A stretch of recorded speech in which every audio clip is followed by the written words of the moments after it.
저는 오늘 이 말씀 가지고 여러분과 함께 하나님의 때를 기다리는 원리라고 하는 제목으로 그냥 은혜의 말씀을 좀 함께 나누도록 하겠습니다. 신앙생활을 하다가 보면 기도를 하게 되어집니다. 근데 기도하게 되어지면 응답은 세 가지로 나눠지게 되잖아요. 우리가 하나님께 있게 해주세요, 응답해 주세요 그러면 알았다 하고 곧바로 응답되어지는 기도의 제목들이 있습니다. 또 하나는 안 된다, 너에게 합당하지 않다. 뭐 이러면 우리도 일찍 포기합니다. 아, 주님이 원하시지 않는구나 라고 내 욕심으로 기도했구나 라고 하며 내려놓게 되는 거죠. 근데 제일 우리를 힘들게 하는 주님의 응답은 뭐냐면 기다리라는 것입니다. 이게 언제까지 기다리라고 하는 말도 없고 그냥 기다리라고 하는 거예요. 그래서 여러분, 이게 기간이 정해지지 않은 기다림은 우리로 하여금 굉장히 신앙에 대한 어려움을 겪게 만들더라고요. 아마 여기에 앉아 계신 모든 분들이 다 그런 경험을 해보셨을 것입니다. 그런데 오늘 이와 같이 하나님의 때를 기다려야 한다라고 응답받았던 한 사람을 오늘 본문에서 우리에게 소개를 해주고 있어요. 아마 그동안 누가복음을 많이 읽어보셨을 거예요. 신앙생활 하시면서.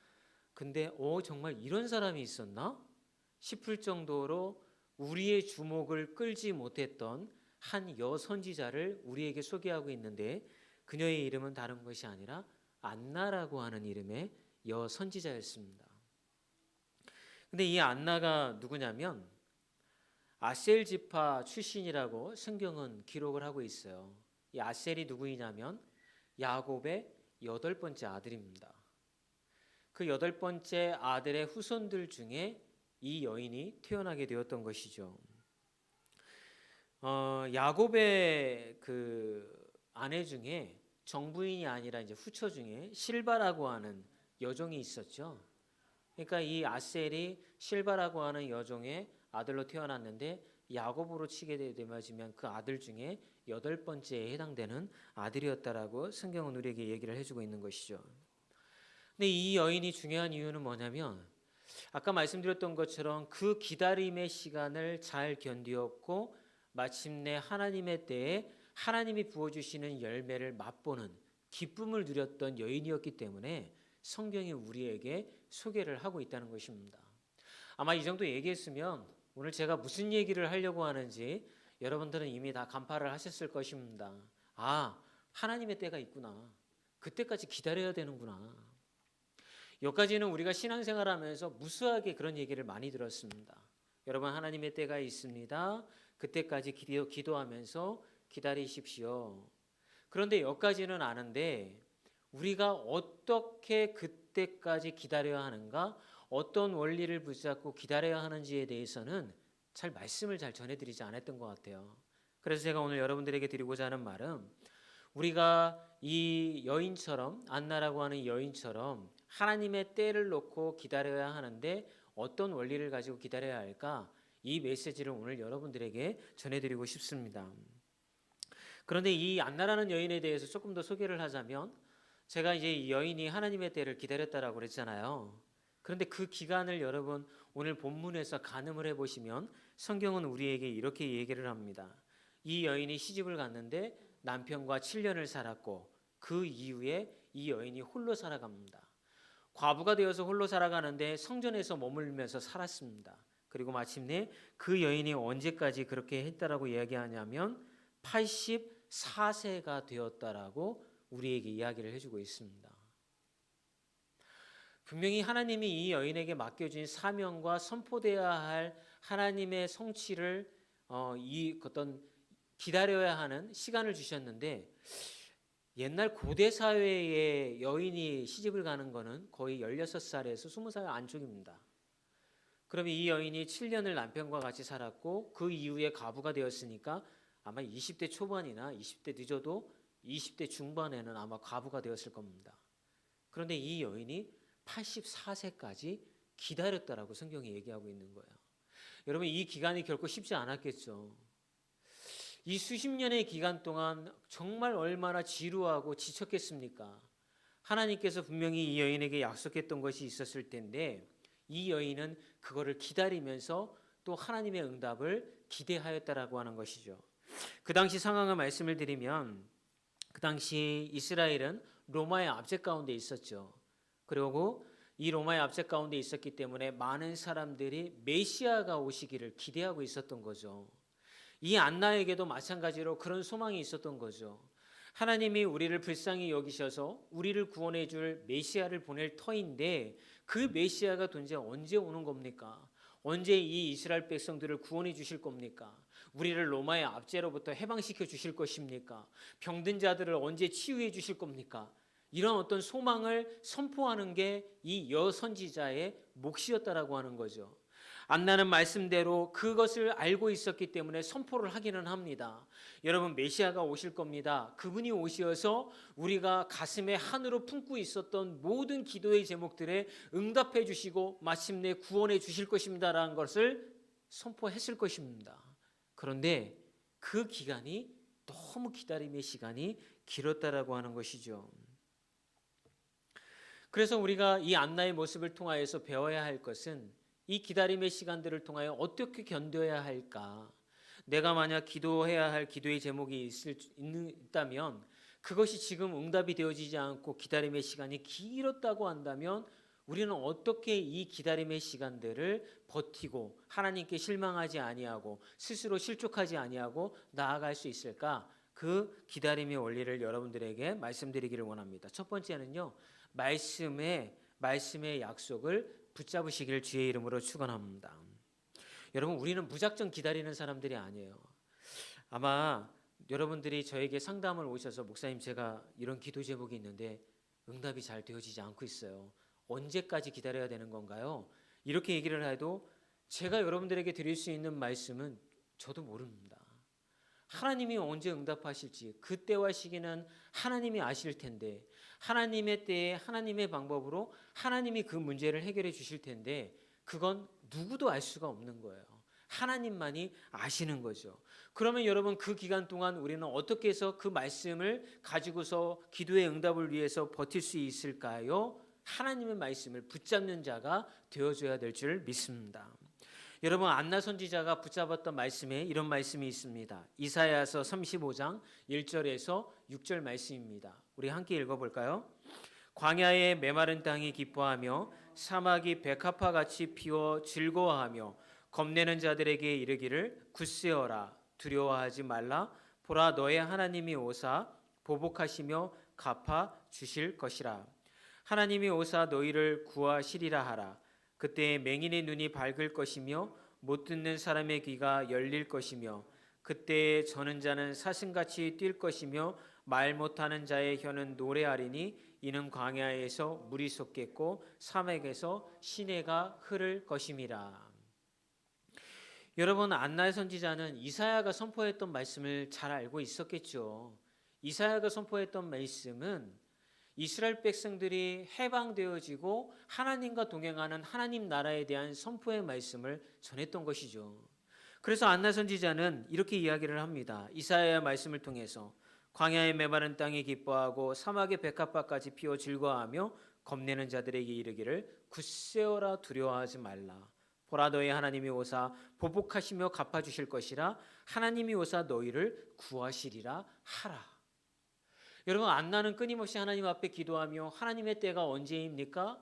제가 언제 기다려야 합니까? 10년이 흐르고 20년이 흘렀음에도 불구하고 그가 실족하지 아니하고 하나님의 때를 기다렸던 그 힘의 근원은 어디에서부터 왔냐면 하나님이 주신 말씀을 붙잡음을 통하여서 그 시절을 견딜 수 있었다라고 하는 것입니다.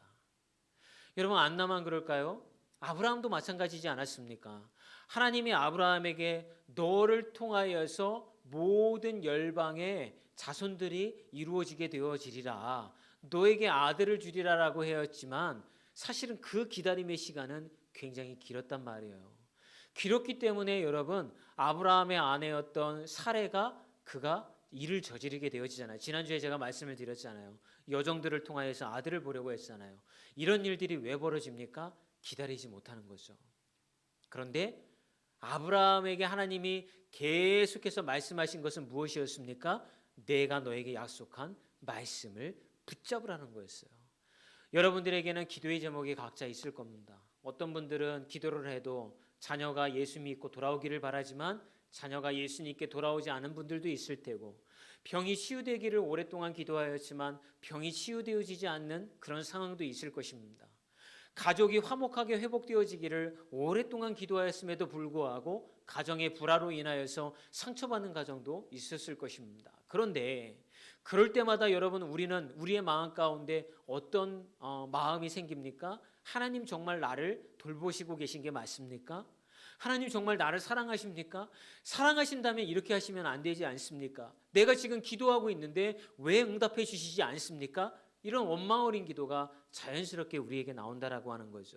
그럴 때마다 여러분, 하나님 앞에 막 여러분들이 막 그렇게 막 달려들어서 투정하듯이 기도했을 때 하나님이 여러분들에게 뭐라고 하시던가요? 제가 그럴 때 하나님 앞에 기도하면, 그래 동현아 힘들구나, 내가 몇 날 며칠 언제에 너에게 응답해 주리라, 이렇게 응답하시는 하나님 제가 만나본 적이 없습니다. 그렇게 해주면 저의 신앙생활이 조금 편할 것 같아요. 야, 요 시기만 너 참으면 돼. 요 시기만 네가 견디면 내가 너에게 이렇게 해줄게. 그걸 알면 사람은 견딜 수 있어요. 그런데 제가 막 기도하면 하나님 뭐라고 하냐면, 내가 너를 사랑하노라. 주님, 안다고요. 응답해 달라니까요. 언제까지입니까? 내가 너와 함께 하리라. 안다고요. 두려워 말라. 죄송합니다. 이런 표현을 써서 환장합니다. 근데 하나님은 늘 그렇게 응답을 하시더라고요. 그러니까 우리의 어떤 기도가 참 이해가 안 되는 거예요. 좀 알려주셨으면 좋을 텐데, 그러면 좀 신앙생활을 쉽게 갔으면 좋을 텐데, 근데도 하나님은 그렇게 하지 않는다라고 하는 거죠. 근데 그게 하나님이 우리를 다스리시고 인도하시는 방법이더라고요. 내 인생을 바꾼 기도 습관이라고 하는 책이 있어요. 이런 책입니다. 이런 책에 나오는 한 대목에 말씀을 붙잡고 기도하라라고 하는 대목이 있어요. 그 대목에 저자가 이런 얘기를 합니다. 띄워주시면 같이 읽어보겠습니다. 같이 읽어볼까요? 그리스도인의 기도가 다른 종교에서 행하는 기도와 다른 점은 그냥 아무 때나 내가 하고 싶은 대로 기도하는 것이 아니라 말씀에 따라 기도한다는 점이다. 결국 하나님이 우리를 훈련시키면서 기도의 길로 이끄시는 건 뭐냐면, 우리가 원하는 방식대로 응답하시지 않더라고요. 그런데 하나님은 무엇에 따라서 응답하시냐면 성경에 기록된 방법대로 우리에게 응답하신다는 것입니다. 그러면 여기서 한 가지 우리가 힌트를 얻게 되어지는 거죠. 내가 어떻게 기도해야 될까? 말씀대로 기도해야 되는구나. 말씀을 붙잡고 기도하는 게, 내가 붙잡은 거를 가지고 하나님 이렇게 해주세요라고 기도하는 것이 아니라, 내 것은 내려놓고 하나님의 말씀을 붙잡고 말씀대로 기도한다면 하나님께서 반드시 응답해 주실 믿습니다. 누가복음 11장에 가면요, 1절에서 13절에 제자들이 예수님에게 기도를 가르쳐 달라고 하는 대목이 나옵니다. 그때 예수님께서 제자들에게 기도를 가르쳐 주시는데요, 이렇게 이야기합니다. 11장 9절에서 13절 말씀을 보게 되어지면 함께 읽어볼까요? 내가 또 너희에게 이르노니 구하라 그러면 너희에게 주실 것이요, 찾으라 그러면 찾아낼 것이요, 문을 두드리라 그리하면 너희에게 열릴 것이니, 구하는 이마다 받을 것이요, 찾는 이는 찾아낼 것이요, 두드리는 이에게 열릴 것이니라. 너희 중에 아버지 된 자로서 누가 아들이 생선을 달라 하는데 생선 대신에 뱀을 주며 알을 달라 하는데 정갈을 주겠느냐? 너희가 악할지라도 좋은 것을 자식에게 줄 줄 알거든 하물며 너희 하늘 아버지께서 구하는 자에게 성령을 주시지 않겠느냐. 아멘. 여러분, 이 대목은 우리가 신앙생활하면서 굉장히 많이 들으셨죠. 구하라, 찾으라, 두드리라.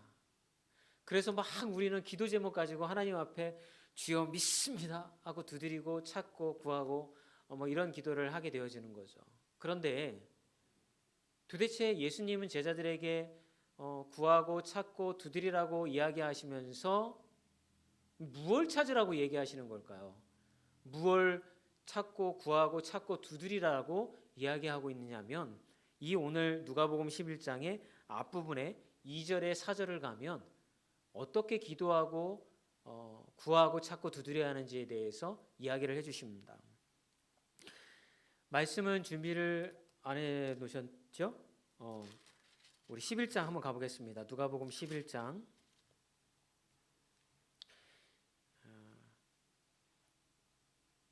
2절에서 4절 말씀입니다. 준비되실 수 있으면 띄워주면 좋겠습니다. 누가복음 11장 2절에서 4절 말씀입니다. 저는 가능하면 여러분이 꼭 성경을 찾아보시기를, 요새는 다 화면에 앞에 말씀을 띄워주셔서 쉽게 볼 수 있는데요. 특히 학생들은 꼭 말씀을 찾는 훈련을 시켜야 되겠더라고요. 준비됐나요? 우리 읽어볼까요? 예수께서 이르시되 너희는 기도할 때에 이렇게 하라.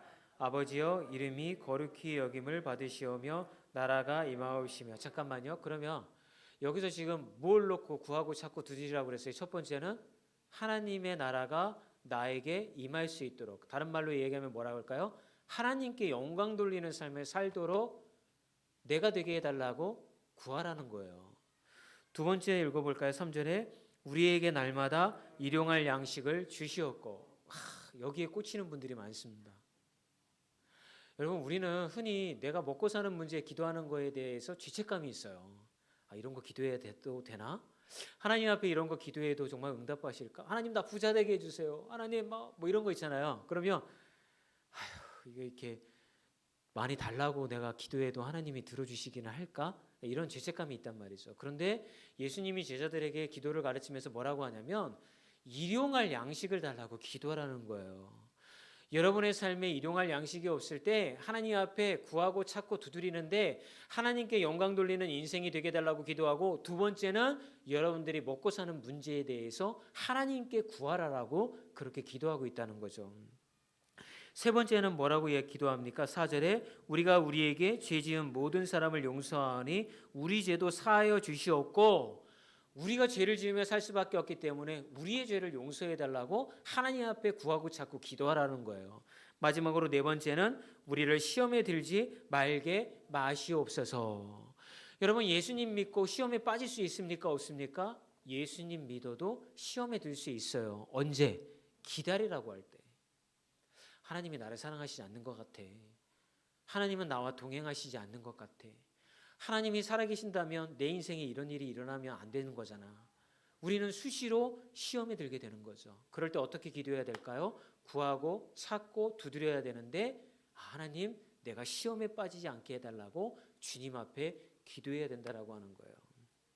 사랑하는 여러분, 하나님은 우리에게 말씀으로 기다림의 시간을 견딜 수 있도록 해주십니다.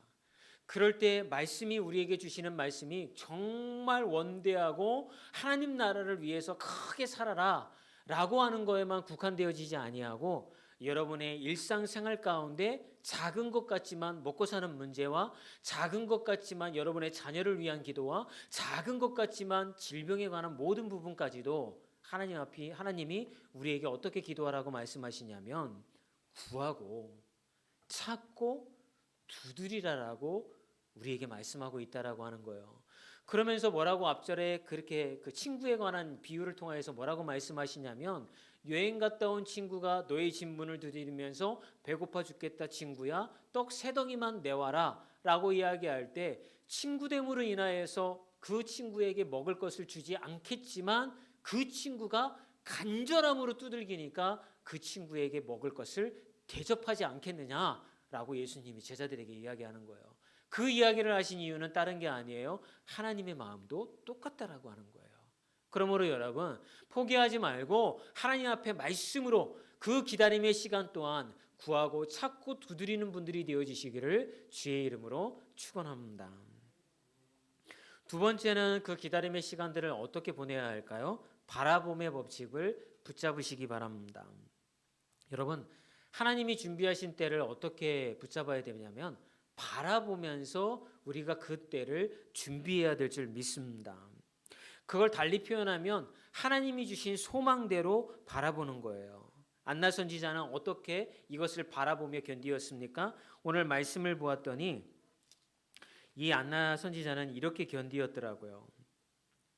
37절의 말씀에 보게 되어지면 과부가 되고 84세가 되었더라. 이 사람이 성전을 떠나지 아니하고 주야로 금식하며 기도함으로 섬기었더니, 이 여선지자는 반드시 메시아가 올 걸 믿었어요. 그걸 84세 동안 기다리며 믿었던 거죠. 근데 그녀가 했던 건 첫 번째 뭐예요? 하나님의 성전을 떠나지 않은 거죠. 그리고 또 하나는 뭐예요? 반드시 주실 것이고 오실 것이고 하나님 우리와 함께 하실 것이라고 하는 그것을 바라보면서 그 시간을 견디었다라고 하는 것입니다. 마침내 여러분, 안나 선지자가 이렇게 바라보며 견디었을 때 어떤 일이 벌어졌을까요? 오늘 말씀을 보게 되어지면 38절에 이렇게 기록이 되어져 있습니다. 마침 이때에 나와서 하나님께 감사하고 예루살렘의 속량을 바라는 모든 사람에게 그에 대하여 말하니라. 그리고 39절에 주의 율법을 따라 모든 일을 마치고 갈릴리로 돌아가 본 동네 나사렛에 이르니라. 이게 무슨 얘기냐면 이스라엘의 아이들은 정결 의식이 있어요. 그래서 일정한 나이가 되면 성전에 와서 정결 의식을 행해야 되는 거죠. 예수님이 오신 거예요. 어느 날 그 부모가 예수님의 정결 의식을 행하기 위하여서 안나가 머물고 있는 성전을 찾아오게 되어지고 아기 예수를 만나게 되어지는 놀라운 하나님의 타이밍이 이루어졌다라고 하는 거예요. 이게 여러분에게 감동이 있을지 모르겠어요. 여러분, 평생 동안 안나는 무엇을 놓고 기도했어요? 메시아가 올 걸 믿었기 때문에 주님, 내 때에 메시아가 올 수 있도록 해주세요. 메시아를 보내주세요. 그리하여서 로마의 압사로부터 구원해 주시고 질병으로 고생하고 가난에 힘들어하고 이 하는 모든 사람들을 하나님 구해주세요라고 그녀는 끊임없이 금식하면서 기도하였는데, 어느 날 하나님의 때에 하나님의 아들이신 예수 그리스도가 안나가 머물고 있는 성전에 찾아온 거예요. 안나는 예수님을 보는 순간에 깨달은 거죠. 저분이 메시아구나. 사랑하는 여러분, 안나가 무엇을 바라보면서 이 시간을 견디었을까요? 하나님이 반드시 채우시고 하나님이 반드시 시간이 채워지면 하나님의 때에 메시아를 보내주신다라는 걸 바라봤다라고 하는 거예요. 그래서 여러분, 우리가 그 때를 기다리기 위해서는요, 기도의 창이 필요한 거예요. 기도하면서 안나가 기도했던 것처럼, 그리고 다니엘이 그가 하나님의 창을 만들고 하루에 3번 하나님의 때를 위하여서 기도하였던 것처럼 우리도 하나님 앞에서 기도의 창을 만들고 금식하며 하나님 앞에 기도하는 시간이 있어야 될 줄을 믿습니다. 청와대에 처음으로 기독신회를 만드신 분이 있더라고요. 이분이 이름이 뭐냐면 주대준 회장님입니다. 책을 좀 띄워주면, 이분이 쓴 책이 바라봄의 법칙이라고 하는 책을 쓰셨어요. 제가 예전에 이분을 개인적으로 만난 적이 있었어요. 예전에 섬기던 교회에 이분이 이제 말씀을 전해주러 찾아오셔서 그때 뭐 책도 선물 받고 대화를 나눴는데, 이분의 그 이력이 참 재미있습니다. 이분이 원래 육군 장교였는데 전산장교였는데 어느 날 청와대 앞에 있는 어떤 전산원으로 교육을 받으러 간 거예요. 근데 교육 받으러 가가지고 청와대를 바라보면서 주님, 요셉처럼 저도 청와대에 들어가서 일할 수 있으면 좋겠습니다 라고 하나님 앞에 요셉처럼 쓰임받게 해주세요 라고 이제 기도를 했던 거죠. 근데 이제 그 시기에 이분이 이제 노무현 대통령하고 이명박 전임 대통령이었을 때 청와대 경호 차장으로 이제 그 일을 하다가 이제 퇴직을 하시게 되어지는데, 그 청와대 안에 이제 컴퓨터 프로그래밍 하는 어떤 그 부서가 생겼는데 이분이 그쪽으로 이제 발탁이 되신 거예요. 그러면서 이제 계속 그분이 진급하여서 마침내는 경호처의 이제 차장으로 그분이 이제 마지막 임기를 마치고 카이스트의 부총장으로 가셨다가 이분이 지금은 이제 그런 어떤 기업의 일을 하시면서 이제 회장님이 되셨는데, 이분이 쓴 책 바라봄의 법칙에 보게 되어지면 이런 글이 38쪽에 기록이 되어져 있습니다. 띄워주시면 함께 읽어볼까요? 그분을 바라보며 기도하면 내 안에 있는 안 된다, 어렵다, 불가능하다, 포기하고 싶다는 부정적인 생각들이 달아났다. 그분은 사막에서도 강을 내시고 광야에서도 물을 내시는 분이 아니시던가. 내가 유행을 바라지 않고 그분의 뜻대로 한 걸음 한 걸음 살아갈 수만 있다면 내가 품은 꿈도 반드시 이루어지도록 그분이 도와주실 것이라는 확신이 찾아왔다. 그리고 그 확신은 현실로 이루어져 나갔다.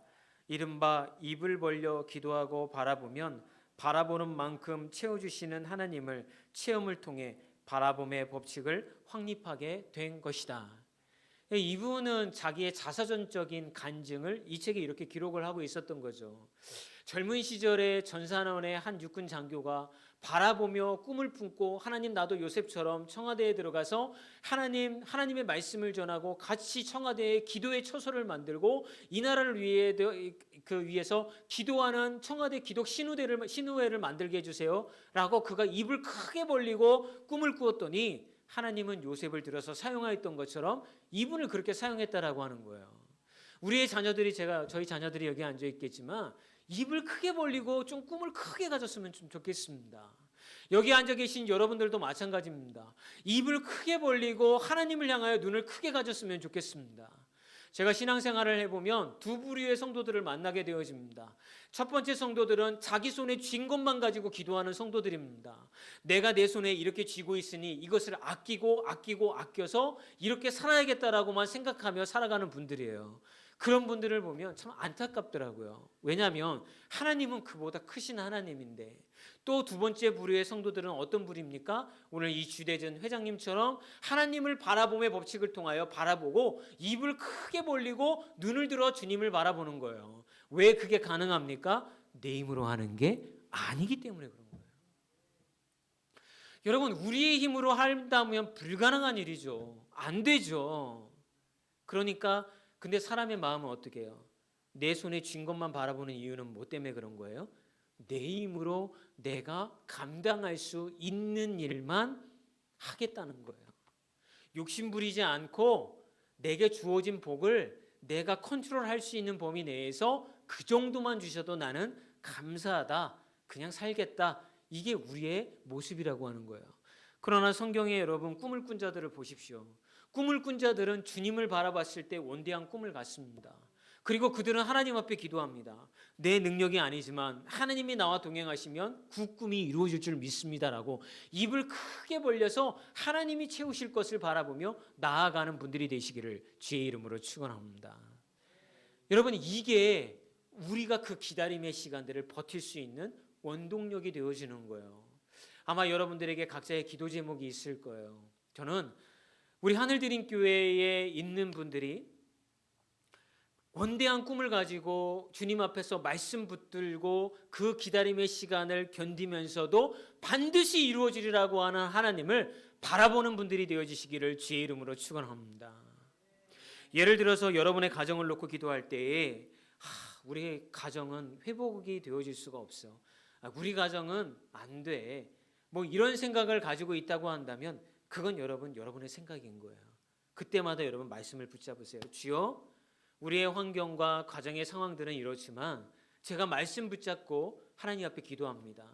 일용할 양식을 주시옵시고 우리 가정이 하나님께 영광을 돌리는 가정이 되게 해주시고 우리 가정이 시험에 빠지지 않는 가정이 되게 해주시고 우리가 죄를 지을지라도 주님 앞에 나아가 죄의 용서함을 구하는 회개가 있는 가정이 되게 해달라고 입을 크게 벌리고 꿈을 꾸며 하나님은 여러분들의 가정을 회복시키시고 여러분들의 삶을 회복시켜 주시고 직장의 문제도 회복시켜 주시고 바라기는 물질의 문제도 해결해 주실 줄 믿습니다.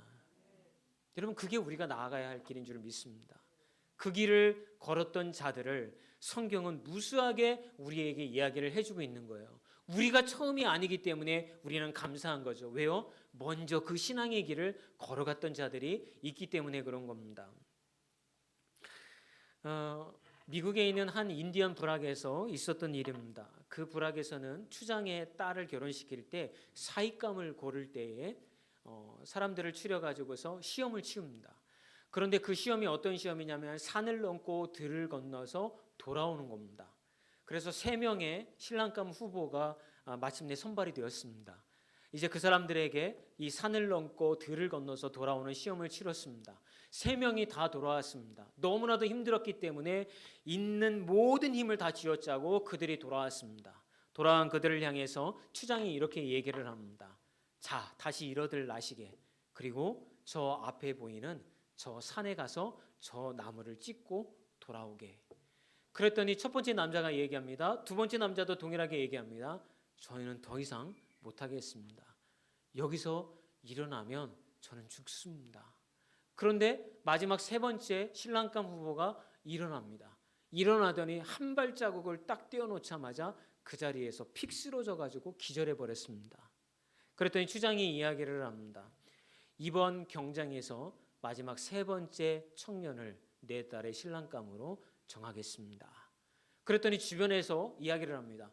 다 테스트를 통과하지 못했잖아요.